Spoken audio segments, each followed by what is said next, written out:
말인지 아시나요? 여름철 가장 많은 사람들이 휴가를 떠나는 시기인 7월 말부터 8월 초까지를 줄여서 7말 8초라고 하는데요. 혹시 지금 여름 휴가 중이신가요? 휴가지에서도 꼭 챙겨야 할 것 바로 건강과 안전, 해양수산부 유튜브 채널 어서오션 구독 잊지 마세요. 자, 그럼 7월의 바다보다 시작하겠습니다.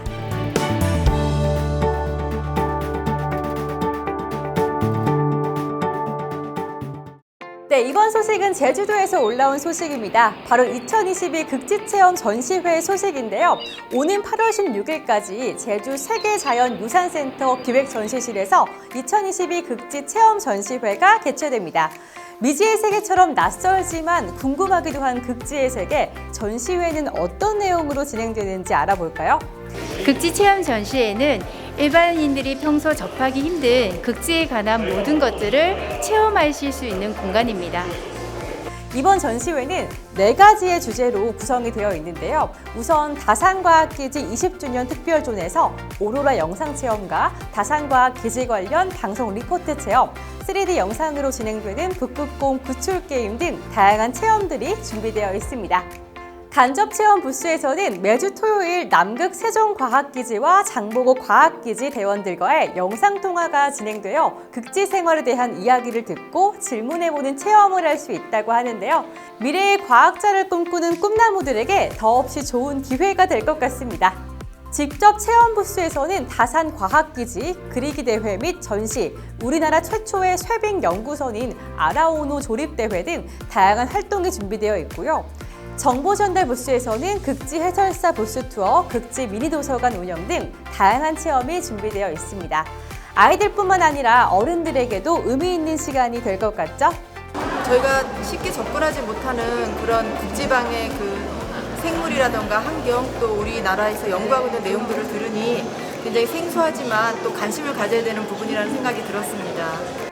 여행과 의미 있는 체험까지 2가지 경험을 모두 할 수 있는 2022 극지체험 전시회, 관심 있는 분들은 이쪽 연락처로 문의 바랍니다.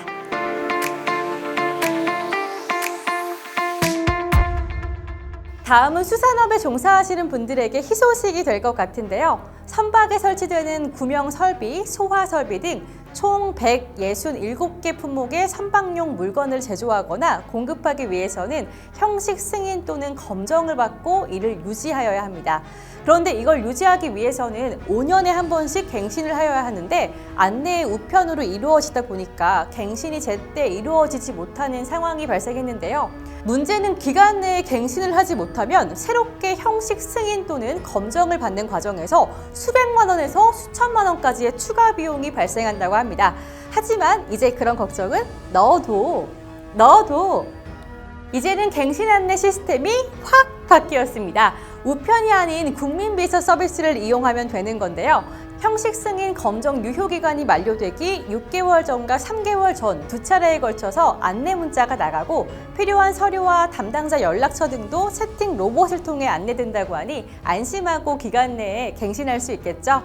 이 서비스를 이용하실 분들은 국민비서 홈페이지 또는 네이버 앱 전자문서함, 카카오톡 채널 국민비서 굿비, 토스 주민센터 내 공공알림 등에서 서비스를 신청하면 된다고 하니 미리미리 확인해보세요.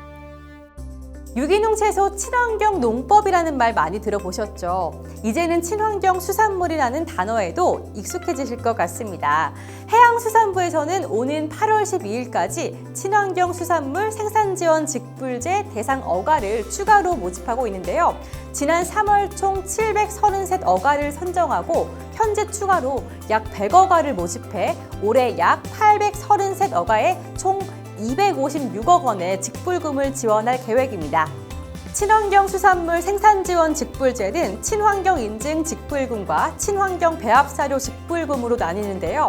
친환경 인증 직불금은 친환경 인증을 받고 위의 요소 중점관리 기준을 준수하여 안전한 먹거리를 생산하는 양식 어가에 지원이 됩니다. 품목별 인증 단계별로 1헥타르당 53만 원에서 약 2억 7천만 원까지 지원된다고 합니다.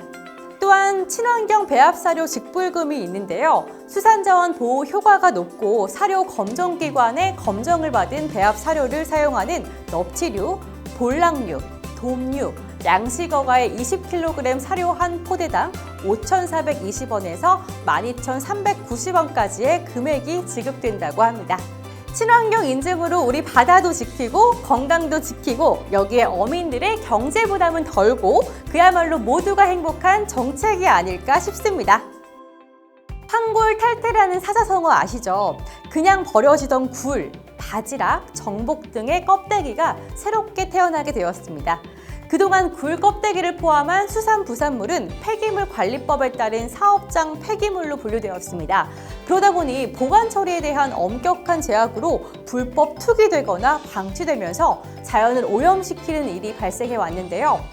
버려지는 수산부산물의 재활용을 촉진하기 위한 수산부산물법이 지난 7월 12일 국무회의에서 통과돼 7월 21일부터 시행되었습니다. 이미 미국에서는 굴 껍데기를 해안에 조성하거나 석회석의 대체재로 사용하고 있는데요. 다양한 수산부산물을 활용한 신산업을 육성하기 위한 규제를 대폭 완화했습니다. 일반 폐기물과 다르게 수산부산물 보관량에 제한을 두지 않거나 밀폐형이 아닌 덮개가 있는 차량으로 운반할 수 있도록 한 것인데요. 다만 재활용 촉진을 위해 수산부산물은 최대 1년까지만 보관할 수 있고 주변 지역 환경오염 방지를 위한 보관시설을 갖추어야 합니다. 새로운 제도이니만큼 수산부산물법 해설서와 가이드북이 배포되고 찾아가는 설명회도 개최된다고 하는데요. 이 제도가 잘 시행돼서 폐기물은 줄어들고 어촌의 새로운 소득원으로 자리 잡을 수 있기를 희망합니다. 아기 상어 뚜루뚜루 귀여운 뚜루뚜루 이 노래 모르시는 분들 없을 것 같은데요. 이번 여름은 아기 상어 노래와 함께 안전한 물놀이를 즐겨보시는 게 어떨까 싶습니다. 매년 발생되는 물놀이 사고는 대부분 구명조끼를 착용하지 않거나 안전수칙을 준수하지 않기 때문에 발생되는데요. 이를 예방하기 위해 해양수산부와 행정안전부, 해양경찰청, 더 핑크퐁 컴퍼니가 함께 아기상어 구명조끼송을 제작했습니다. 아기상어 노래에 맞춰 구명조끼 착용의 중요성을 율동에 맞춰 배울 수 있는 영상인데요. 이 영상은 전국 어린이집과 유치원 등 어린이 교육 자료로 활용될 예정이라고 합니다. 이 주소로 들어가시면 아기상어 구명조끼송 영상을 확인하실 수 있는데요. 올 여름 휴가 떠나기 전 아이들과 함께 불러보고 가시는 건 어떨까요? 제가 준비한 소식은 여기까지고요. 다음 달에 다시 만나요. See you!